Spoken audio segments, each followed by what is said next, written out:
Naaalala nyo lang ba ako kapag kailangan nyo ng pera? Masisisi nyo ba ako kung yan ang naiisip ko? Narito yung mga dahilan, iisa-isahin ko.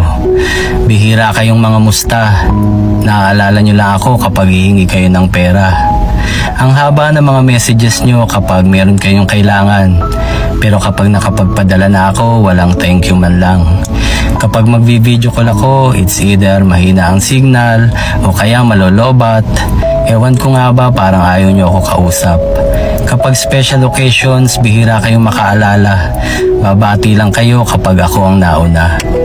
Matibay ang aking loob at mahaba ang aking pasensya. Dumarating lang talaga yung time na parang hindi ko na kaya. Hindi ako nagagalit pero oo, nagtatampo. Sana'y maramdaman ko rin na may halaga ako sa inyo.